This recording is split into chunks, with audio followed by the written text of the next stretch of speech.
Rachel, thank you for coming to talk. It's really good of you. We've talked a lot about your challenges with mental health and the way in which this relates to your faith. Can you tell us something about how you became a Christian? I sort of grew up in a Christian household, and we went to church and Sunday school, and somewhere sort of in around the age of about 10, I probably started to think about my faith for myself and spend more time, and sort of into my early teens, spend more time actually looking at the Bible myself and making sense of it. And so I guess that's probably when it became my own belief. And during or after that time, you had some real struggles with your mental health. Can you tell me a bit about that? I guess sort of going through school, the kind of usual anxieties of school life were sort of rocking me quite a lot. When I was sort of about 17, I started to kind of fall into the grips of an eating disorder, and I think kind of retrospectively for me there was so much going on inside me that I didn't understand, and I didn't know how to articulate it, but in a kind of subconscious way that was me sort of communicating to the world that there was something going on that I didn't understand and that I needed help with. Yes. I had a voice in my head that was very telling me to do a lot of destructive things to myself, and my physical health, my weight was just dropping and dropping, and I started having sort of nightmares and flashbacks to some childhood trauma that I didn't understand, but I figured that it was probably something that I needed to share. So generally your peers in church were helpful, they were understanding. Were there any people who didn't understand or who responded in an unhelpful kind of way?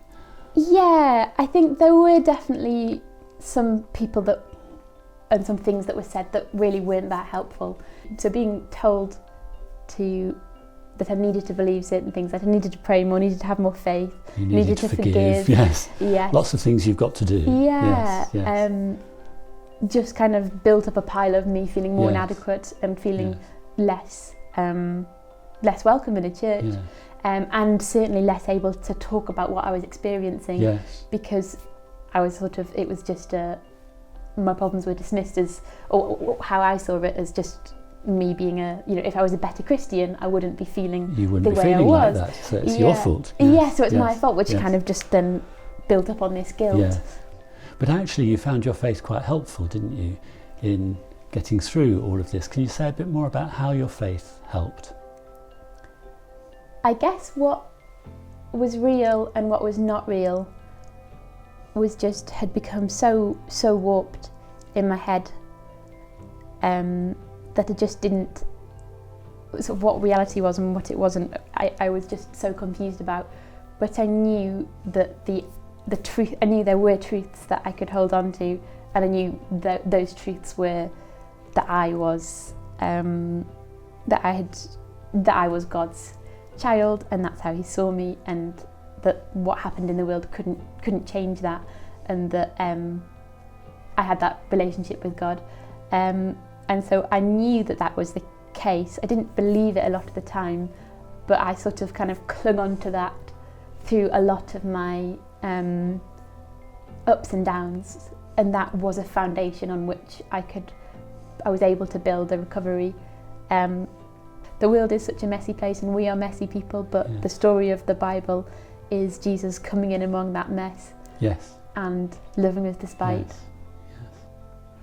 And thank you for all you've shared. You've been very honest and open about your experiences.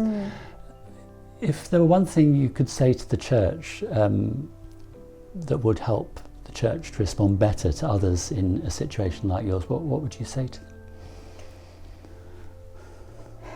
I would just say listen and value people where they are. Telling someone what to do or believe is 9 times out of 10 not really helpful. Not helpful, no. Yeah, it's just a case of getting alongside people and believing their stories, and and asking them how they can help. Yes.